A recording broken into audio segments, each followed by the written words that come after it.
So, good morning, students. In today's class, we are going to discuss about the iterative method, that is, iterative method to solve the load power flow equations, that is, Gauss-Seidel method, Newton-Raphson method, and Faust decouple method. So, before going into the concept, first we must know what is a flat start voltage. Okay, so the flat start voltage means here the magnitude of the slack bus is assumed as 1 plus j into 0 per unit. So flat voltage start means it is an iterative method of load flow solutions. The initial voltage of all the buses except slack bus must be assumed as the magnitude 1 plus 0 per unit. So this is known as flat voltage start.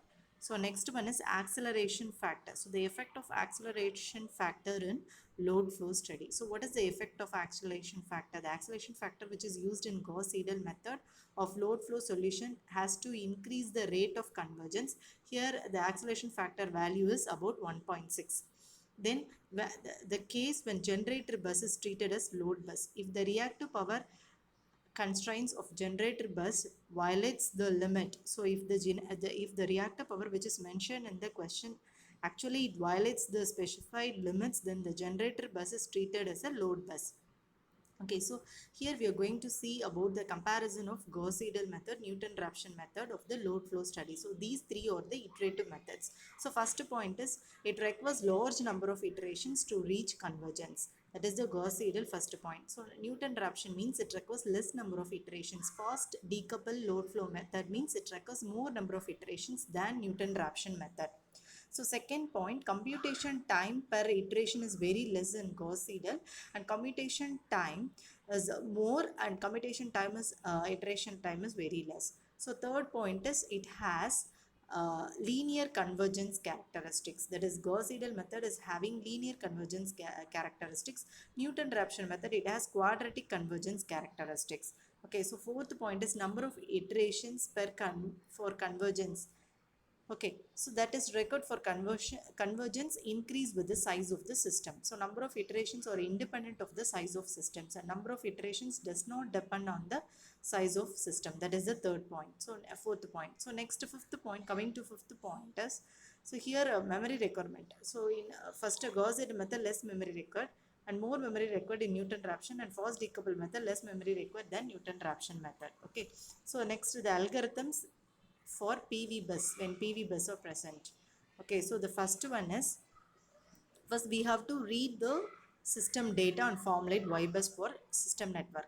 Second bus we have to assume a flat start voltage magnitude is 1 plus J0.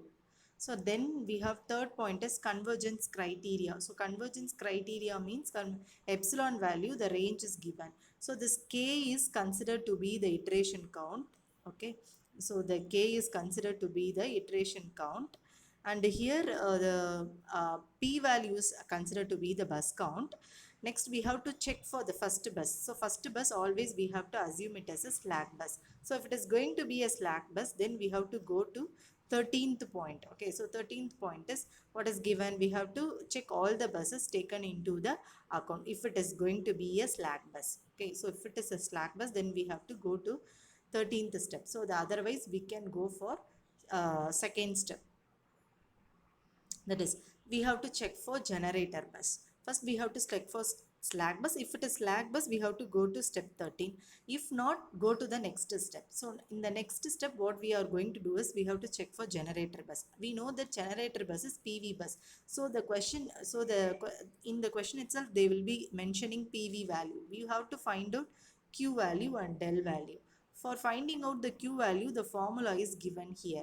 So it should satisfy this formula. So the values must lie within this range. That is, in the question itself they will be given a calculated Q value. Okay, so the minimum value and maximum value. If the calculated value is less than QP minimum, then QP should be equal to QP minimum. If the calculated value is going to be greater than Qmax, then QP is equal to Qmax. Okay, so for this Q, to find out the Q, this is the, actually this is the formula. So by substituting, we have to check whether the Qs are within the limits, reactive power are within the limits. So if the reactive power of within the limits, then we consider this PV bus.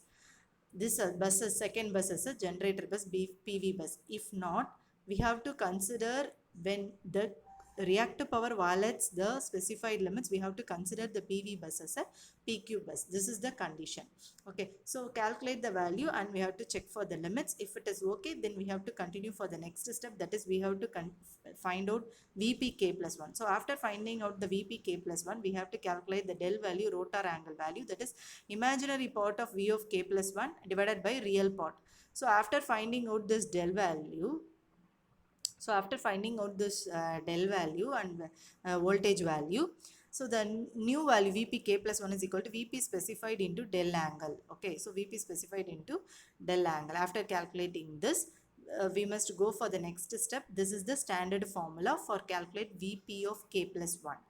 Okay, so if it is going to be a load bus, so if it is a load bus, for load bus, this is the standard formula because load bus is a PQ bus. So here P value, Q value is mentioned. We have to find out the V value. Okay, so V value, to find out the V value, this is the standard formula. So after finding out the V, we have to find out K plus 1 iteration.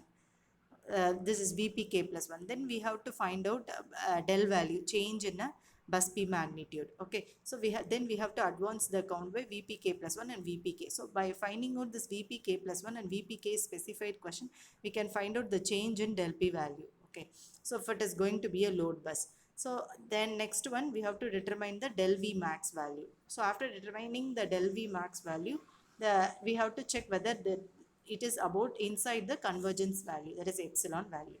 So this is about the algorithms of the Gauss-Seidel method. So this is the example for 3-bus system. Here the bus is given. First step, we have to find out the admittance value. Then we have to form the admittance matrix. So next step, we have to find out the flat start voltage for all the buses. We have to assume it. So always I told you that the bus 1 is a slack bus. So always the bus 1 is a slack bus 2 is a generator or PV bus. So to find out this bus, PV bus, to Q value, so we have to substitute in the limits in this, and if it is inside the limit, then we have to consider it as a generator bus. Okay, so after finding out the Q value and checking this Q limits, then we have to calculate for VPK plus 1 by substituting the values in the formula.